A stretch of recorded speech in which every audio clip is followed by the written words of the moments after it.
Hey, this is Mohal Joshi from Los Angeles, California. I follow Indian foreign policy and defense with a special focus on Asia. You can follow me on Twitter at Mohal Joshi. Hey, this is Kishor Narayan from Bengaluru in India. I am an international relations expert specializing in global security, conflict resolution, and international negotiation. My focus areas include peace building and digital diplomacy. You can find me on Twitter at VeggieDiplomat. Hello and welcome everybody to episode 6 of India Rising Strategic Conversations with Mohal and Kishor, a show in which we analyze the happenings around the world and their implications on India. So before we begin, we have a small programming note to share with you. Just this past week, Kishore and I were invited to the Sham Sharma show to discuss about India's foreign policy. We shall be providing the link for the YouTube video in the notes below, and we please urge you to watch it to get some fabulous insights on the challenges and opportunities with respect to India's foreign policy. So, in today's episode, we will be covering the recently concluded visit of Russian President Vladimir Putin, who was in Delhi to attend the 19th Indo-Russian bilateral annual summit, and both sides had a series of meaningful discussions on a wide range quite a few wide-ranging topics, and they also both sides entered into many deals during this summit. While we will be analyzing the summit discussions, the context in which they were held, and also the ramifications of the deals signed therein, let us first understand the magnitude of the Indo-Russian relationship as it puts in perspective the current phase of the bilateral relations. Indo-Russian bilateral ties are more than 70 years old, having been first established 4 months before even India became independent, 13th April 1947 to be precise. Although India preferred to not join any of the power blocs on becoming independent, the Soviet Union jumped to help India rebuild itself immediately after independence. In 1955, the then Prime Minister Jawaharlal Nehru visited Moscow, which was immediately followed by Nikita Khrushchev's visit to New Delhi.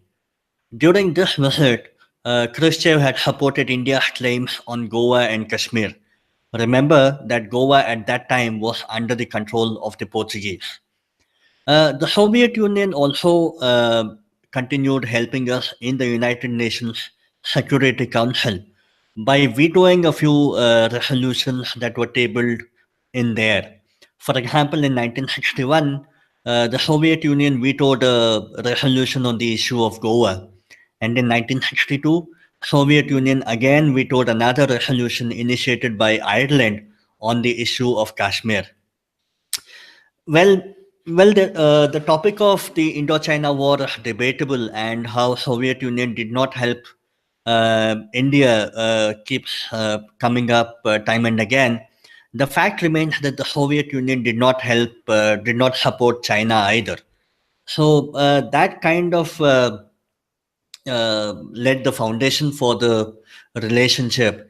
And immediately thereafter, the Soviet Union also gave the MiG-21 fighter planes to India. In fact, in 1965, at the end of the Indo-Pakistan War, the Soviet Union brokered peace between the two nations by arranging the Tashkent Peace Summit as well. In 1971, Indo-Soviet Treaty of Friendship and Cooperation was signed, which kind of assured India of the Soviet support, and it helped India before entering into the Bangladesh Liberation War. Jump forward to 1991, and we all know about the collapse of the Soviet Union. And in the same year, in 1991, India also started undertaking the market reforms. In 2000, both the countries, Soviet Union had become Russia by then. So Russia and India started their first annual summit. Russian President Vladimir Putin was in New Delhi this week for the 19th India Russia annual bilateral summit. This annual symmetry is unique as Russia is one of the only two countries, the other one being Japan, with which India holds this kind of a top level summit.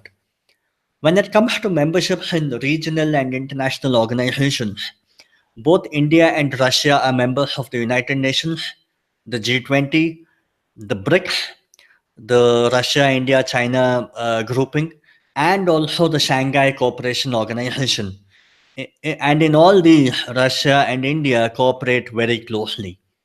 In fact, it was Russia which all along pushed for India's inclusion in the Shanghai Cooperation Organization, even if this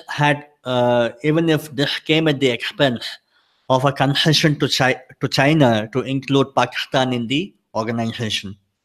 Fighting terrorism is the main thrust of the SCO besides enhancing economic cooperation. India is planning to gift Russia three flight-worthy Indian-built MiG-21s to be showcased in Russian museums. The gift will evidently convey what Defense Minister Nirmala Sitharaman recently called India's time-tested relationship with Russia. In a geopolitical quirk, the Russian Air Force never inherited any of the Soviet Air Force MiG-21s after the Soviet Union's breakup in 1991, as all of them were stationed in the CIS countries. When looked at in isolation, the Indo-Russian ties look as strong as ever, but the ties are undergoing a shift in light of the rapidly evolving geopolitical realities. So overall, India-Russia trade has been slight, uh, rising from like 6 billion in 2014 to 10.7 billion this year. Now, although the energy relations in the energy sector are deepening, the overall economic relationship remains very narrow, which is not helped by the not so great performance of the Russian economy. As Dhruva Jaishankar, fellow at the Brookings Institute, mentioned a few months ago, that just 5 years ago, Russia's GDP was 20% larger than India's, while today the circumstances have changed where India's GDP is 70% larger than Russia's. So this shows the huge strides that India has made and also Russia suffering during the same time frame. So this year at the Shangri-La Dialogue in Singapore, Prime Minister Modi, while delivering the keynote address, surprised some by saying that President Putin and I shared our views on the need for a strong multipolar world order for dealing with these challenges of our time. So Prime Minister Modi was sending a message to the Trump administration that it should not take India for granted. In addition, both India and Russia have started looking outwards to diversify their dependence on each other. Now, Russia, due to the sanctions which have been imposed by the West is its biggest challenge in terms of foreign policy and its priorities. So they have been busy at pushing back at the West at every level. Russia is also concerned about India's growing defense ties with US, with whom with US, which we signed the Comcasa agreement during the recent 2+2 dialogue, and which we did cover in our previous episode. Now, US to counteract the Russian influence, like is trying to threaten sanctions through the CATSA, which is your countering America's adversaries through sanctions act for if other nations buy Russian military hardware. And this applies to the S-400 agreement, which India has signed recently with Russia. So India is, on the other hand, India is also worried about Russia's growing dependence on China in energy, connectivity, and defense, as well with the new Russian growing proximity with Pakistan due to the belief that it can help keep ISIS out of Afghanistan and also accommodating the Taliban. Plus, also with the growing drift of India towards the US, Russia is also trying to counterbalance by growing close to Pakistan as a counter move. In fact, for India, what should be concerning is the Russia's increasing tilt towards Pakistan. Moscow had historically supported New Delhi, as we saw earlier, by repeatedly vetoing resolutions at the Security Council. Today, however, there is a change in how Moscow views its regional priorities in South Asia. In a significant development, the joint declaration issued at the end of the first ever Six Nation Speakers Conference in Islamabad, held in December, supported the Pakistani line on Kashmir. This declaration, signed by Afghanistan, China, Iran, Pakistan, Russia, and even Turkey, underscored that for ensuring global and regional peace and stability, the issue of Jammu and Kashmir needs peaceful resolution by Pakistan and India in accordance with the UN Security Council resolutions. Pakistan's Kashmir fixation meant that it forced other interlocutors to bring the Kashmir issue to the declaration. Now, in terms of Russia's close ties with Taliban, Russia actually invited Taliban hardly a fortnight ago to kind of discuss with the Taliban about the peace initiatives that could be carried out to have a political settlement to the stalemate that we see in Afghanistan. Now, this is actually a problem for India, simply because India does not have fond memories of interacting with the Taliban, courtesy the Kandahar hijacking. Now, India again does not recognize Taliban as a valid political entity either.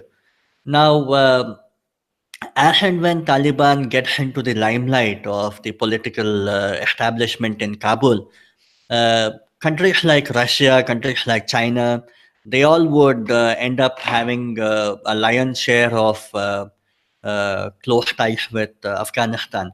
This would leave India kind of isolated, since uh, ideologically India would not want to deal with Taliban. So India does have a major worrying concern in that regard.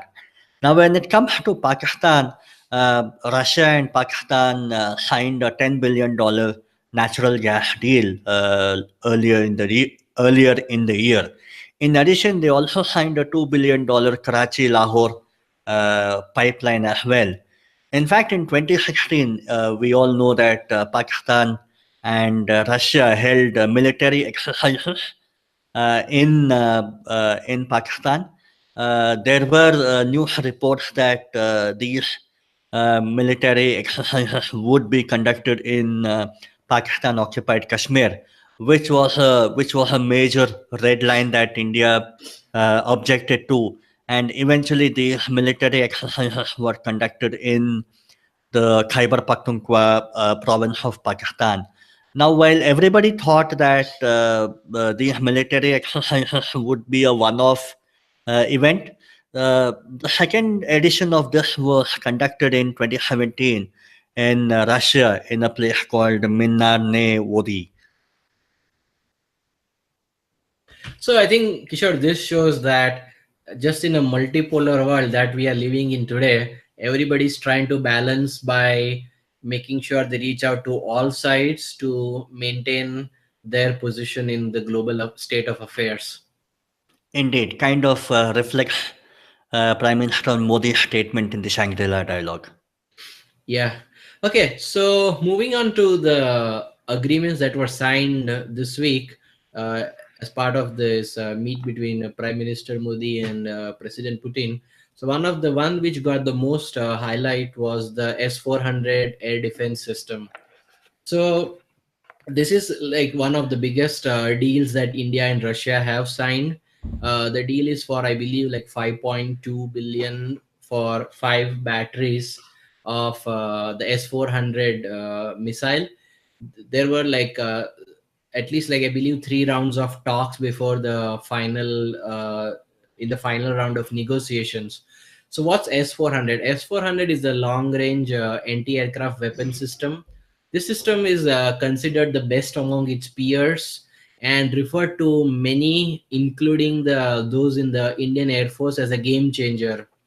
So it's a system of highly mobile system of radars, missiles, all the way from like 40 to 400-kilometer range to address multiple threats, which can range from a small UAV all the way up to ballistic missiles, and also including aircrafts in between.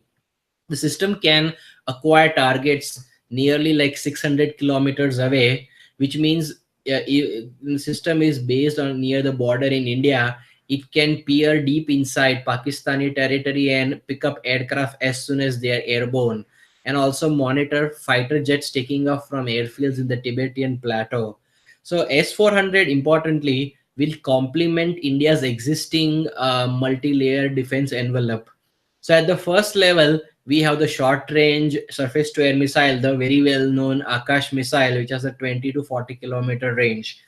After that comes the medium range Barak system, which we imported from Israel, which has a 70-kilometer range. And the S-400 will be the third tier of this air defense system against UAVs and aircraft targets. So this will help make the Indian air defense much more harder to penetrate for with Pakistani and Chinese fighter jets. And also, additionally, it has been reported that the S-400 has capability against ballistic missile threats, which will provide an extra layer of protection along with our indigenous ballistic missile shield, which has the AAD and the PAD for which is used to protect high value targets like New Delhi, major metros, and also nuclear and high value military installations. So this will give protection against a wide spectrum of airborne threats. Now the plan is that India wants to deploy three of these batteries against Pakistan and two of them against China, each on the western and eastern sectors, respectively. Uh, while talking about the virtues of the system, the current air chief B.S. Dhanoa had said that especially when we are lacking in terms of operational squadrons, like we only have 31 operational squadrons versus the sanctioned strength of 42, this will be kind of a booster shot for the Indian Air Force. This will help up the free up aircraft from serving in an air superiority role, which the S-400 can now take care, so that the Indian Air Force, which is with its meager strength of 31 squadrons, can focus on other tasks undertaken by them. Now it's certain that this S-400 deal won't go down well in Islamabad or Beijing. For India's two main rivals, this is a indication that New Delhi's ability to substantively strengthen its defense capabilities. Um, in the end, like end of the day, like Beijing won't be overall bothered given its military capacities are significantly stronger compared to India. However, for Islamabad, this which knows that it cannot come close to matching India's defense capabilities, the concern will be deeper. Interestingly, like China has also bought this S-400 system, uh, uh, and the first delivery was starting in January of this year. But as per reports, they are not in the western sector facing India in the Tibetan plateau. They have been deployed in the eastern part of China to counter other threats. Now, the one of the questions like why the S-400 hang in limbo for a long time was the issue with the US regarding the CATSA, the Countering America's Adversaries Through Sanctions Act. So this was a law which was passed by US Congress to punish Russia for interfering in the 2016 elections. The law states that countries which purchase weapons from Russia will be under the threat of sanctions. US had tried to arm twist India into not purchasing this system with a threat of sanctions. Now, Kishore, I believe we had talked about this in I believe it was like episode 4 when we did discuss of the 2+2 dialogue, or was it correct, right? Yeah, episode 4. Yes. Yeah, so this was for the listeners. Like, if you want to, we had talked about this earlier in the episode 4, where we talked about the 2+2 dialogue between India and US. So now New Delhi views the threat of these US sanctions on the S-400 purchase as fundamentally unfair and as a real constraint on its ability to maintain like the partnerships of its choice. Now, responding with defiance, like back a month ago, like India's Minister of Defense, Nirmala Sitharaman, had claimed that CATSA is not a UN act, it's a act just of US, so India doesn't consider it valid. But like the important thing here is that US has to realize that S-400 is not to strengthen India, it's to strengthen India, especially against Pakistan and China, which are now sort of adversaries, big time adversaries of US, and it doesn't threaten US itself. There have been indications from the reports we have seen that President Trump is likely to give a one-time waiver for the S-400 purchase, but there is no finality on this decision. Yes, one of the reasons attributed to that was that the S400 deal was long time in the making, and they were in the final stages of finalizing that deal. Yeah, So yeah, and also like I think people on the hill, like in the US Congress, is what I mean. They understand that India needs this system for its air defenses, so there is sort of bipartisan support, and they understand the constraints that we need this system badly. So I think the feeling in Washington is that in the end, US will grant a waiver, but some of the future defense purchases might be again in the firing line in the future. That's the sense I get from the Washington. yeah, I think I need to agree with you on that. Okay, now signaling New Delhi's resolve to smoothen the defense relationship in the face of the US sanctions, the Indian and the Russian officials have in the past few months set up a new financial arrangement for India to pay for Russian military purchases in rupees and not in dollars, bypassing the SWIFT transaction route. The government-owned syndicate bank in South Block will pay Russia's Sberbank at New Delhi's Connaught Place in rubles as a direct bank transfer. The first tranche of currency equivalent to $40 million was transferred in early September to pay for the refit of one of the two Indian Navy submarines currently in Russia. Now let's get to the other deal that was signed. Nuclear energy has been one area in which Russia has helped India even before India got an energy waiver. Two nuclear power reactors at Kudankulam have been built and are already operational with Russian collaboration. Two more are under construction, and a deal was signed last year to build two more, taking the tally of the total number of reactors in Kudankulam to six. In addition to this, a new agreement was reached to build six more in the future at a place to be decided by India. Also, Russia and India will cooperate in construction of a power plant in Rupur in Bangladesh, and this could be a starting point for joint nuclear projects in third countries. In fact, it was agreed that some of the components to be used in the Bangladesh power plant will also be developed in India under the Make in India initiative. In addition, it was also agreed that Bangladeshi nuclear scientists will be trained in India as they would undergo rigorous skill development programs in the Indian nuclear facilities. Now, the question begs as to why should it be a trilateral exercise with India tagging along with Russia to help Bangladesh. Now, as per the energy waiver that we have got, India cannot unilaterally reach out to Bangladesh and help them to set up a nuclear power plant. And that is the exact reason why Russia comes into the picture. And therefore, we now have a trilateral initiative to develop the nuclear power plant in Bangladesh.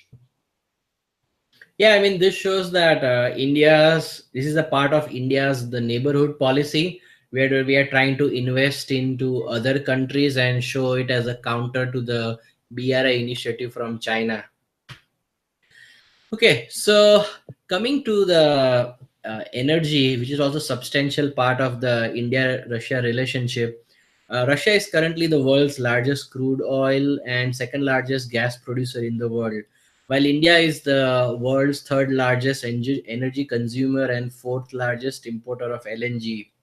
Now, Russia has a potential to be a significant supplier for Indian hydrocarbon demand, which has been steadily increasing over in the as we grow along as a high rate. In the last few years, Indian companies have made investments of more than I mean, 10 billion US dollars in acquiring varying stakes in strategic Russian gas and oil projects. On the other hand, a Russian company consortium invested like $13 billion in SR Oil in 2016. Uh, the first LNG cargo under the long-term agreement, which was estimated to be like 25 billion over a period of 20 years, signed between GAIL and Gazprom, arrived in June at the LNG terminal in Dahej, Gujarat.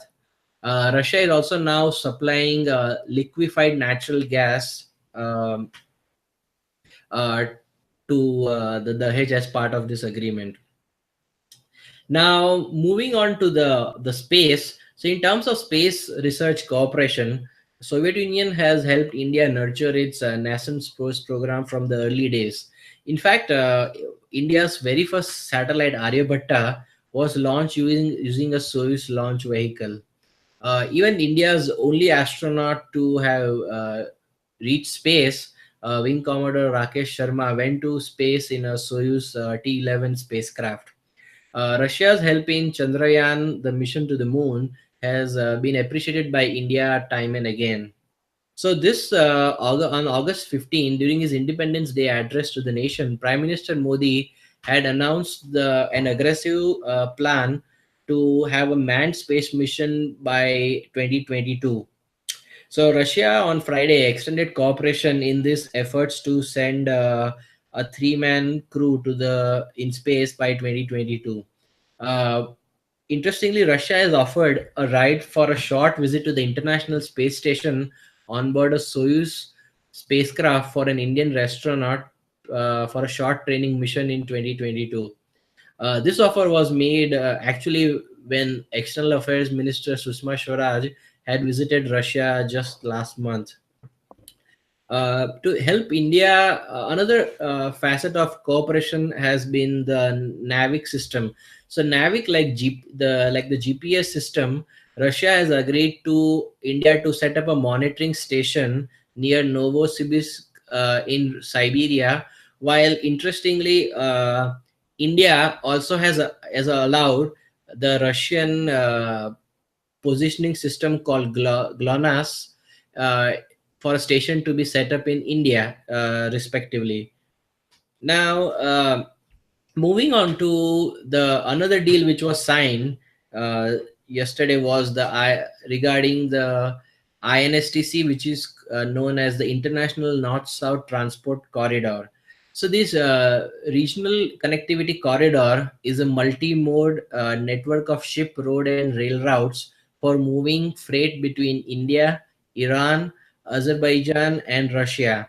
Now, the joint statement called for development of this corridor through intensified efforts by finalizing the pending issues related to customs, development of the necessary road and rail infrastructure to move goods, and the financial facilitation through bilateral discussions as well as discussions of other partner countries at the earliest. Both the sides welcome this the proposal of a trilateral meeting between India, Russia, and Iran, the three major components of this INSTC, on the issue of Indian goods transportation through the territory of Iran to Russia. As per reports, the the INSTC is supposed to shorten the transit time for goods from India to Russia by almost 20 days compared to the Suez Canal. And Kishore, I believe the savings in terms of cost is anywhere between 30 to 40%. Yeah, the time saved would be 40%, whereas the cost saved would be 30%. Yeah, so this should help boost trade between India and Russia by helping move goods through a shorter route versus the long sea route going through the Suez Canal and going through continental Europe eventually to Russia. Yep. Another impact sector which was an agreement signed was in the field of fertilizers. So Russia's Fosargo has struck a deal to supply India with 2 million tons of fertilizer worth 1 billion by 2021, which is important because India imports almost like 90% of its phosphate fertilizers through imports. Okay. So also important to note all the deals that were not signed and were expected to be signed. Four stealth frigates were to be developed and commissioned by India, out of which two would be built in India. Now, these frigates were cleared actually by the Cabinet Committee on Security on the 3rd of October, and everybody was assuming that this deal would go through. Somehow, this has not. Another deal that everybody was assuming would go through was the development of the AK-103 assault rifles, again under the Make in India program in India, but even this was not signed. Now, one more deal that everybody expected was the deal to purchase 200 Kamau 226 light utility helicopters, and the Kamau helicopters would eventually end up replacing the Cheetah and the Chetak helicopters, and this again was not mentioned. And one more defense deal would have been the Mi-17 helicopter, which again was not mentioned in the deal. And one possible deal of a second nuclear submarine from Russia to India was also expected. This has been long time coming, but again, this too was not mentioned either in the joint statement or in the earlier press meeting. Yeah, I mean, there was a lot of reports regarding all these deals being signed by multiple news organizations, but I think everybody is scratching their head as to why these deals were not signed. Only probably we'll have to wait a few weeks or months to for the investigative journalists to find out why what was the exact reason for this deals to be not be signed. So interestingly, Kishor, if you one interesting thing about the frigates is two of them are to be built in Russia, but the engines are built by Ukraine. Now, since the Crimean annexation of Crimea by Russia, these frigates have been stuck in limbo because the engines are in Ukraine and the frigates are in Russia. I don't know if you knew that. There was something interesting I learned. And regarding New for me too. Yeah, so regarding the nuclear submarine, so we already have INS Chakra, which I believe is on lease up till 2022. But the government and the Indian Navy, they want to start negotiations for lease of a second nuclear submarine, which the deal was supposed to be for like $2 billion, so that by the time they have to return INS Chakra back to Russia after the lease expires, they can have another submarine to be leased to replace uh, the submarine which needs to be given back. And regarding the Chetak and the Cheetah and the Chetak helicopters, which are like almost obsolete, so the Navy has been demanding for a long time for the 200 this Ka 2226 light utility helicopters. Now this is also interesting in the context that on one hand we try to balance Russia with US. So one example is for the light utility helicopters, we are going to Russia to buy the 200 of these with some make in India component. And for the naval multi-role helicopters, we are going to go to Russia to buy the Sikorsky SH-60. So kind of balancing this is how India does balancing between both. So moving on, like so while it is obvious that like from these deals that the India Russia ties, which are more than 7 decades old and have spread beyond the field of security and strategic cooperation, it is most important dimension of the bilateral relation between the two nations. Now Russia has like I mean the over the past few years, like we all have observed that India has slowly drifted towards the United States of America. Now this leads some to incorrectly conclude that we don't need Russia anymore, and like you we just go fully with USA. But this is not right, because Russia is never going to be replaced entirely with USA. Now India has truly diversified with more than 10 billion of US arm purchases. But India is not going to dump Russia and throw in its hat completely with the US. Russia has been a highly reliable partner of India from the pre-Cold War days and will continue to remain so. There are still some skeptics regarding whether the, let's say, the supply of defense hardware from US could be interrupted due to some political implications, or just being US not being a reliable partner. So there are certain crucial areas where the US cannot replace Russia fully. So we just talked about leasing a nuclear submarine. I don't foresee any scenario in the near future where US will lease a nuclear submarine to India. Or like the other area is the civil nuclear cooperation. Now we all know about the very famous Indian the civil nuclear deal, which was signed a decade ago. But interestingly, today it's not the Americans but the Russians who have built nuclear power plants in India. So there are no doubt there are some irritants to our relationship with Russia, such as Russia's growing proximity to China. I mean, this is due to its economic compulsions arising from economic sanctions from the West. I mean, Russia has reportedly like signed a $50 billion for selling gas to China, but this has like temporary economic compulsion. So, however, what I refer to this is a marriage of necessity rather than natural allies.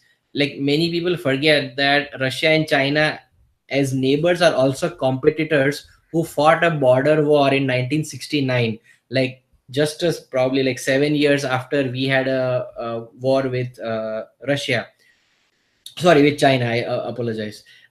China's growing influence in Central Asia, which Russia considers as its own backyard, wouldn't be pleasing to Moscow. So, but due to these economic compulsions, they have not been raising their voices a lot. So, but unlike China, India is not Russia's competitor and will remain its close friend in the long run. So, in this multipolar world, we do need US, but we also need Russia, who has been a solid partner, as Kishore had mentioned earlier, from 7 decades ago.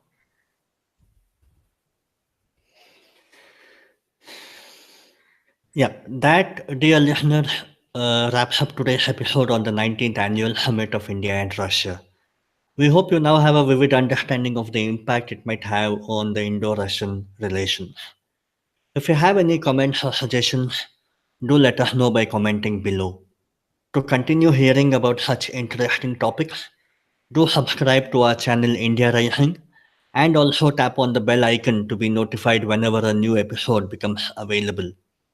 We would also like to hear from you if you have any suggestions on any topics that you would like us to cover. Do remember that these topics should be directly related to the Indian foreign policy. Until the next episode, this is Mohal and Kishor signing off.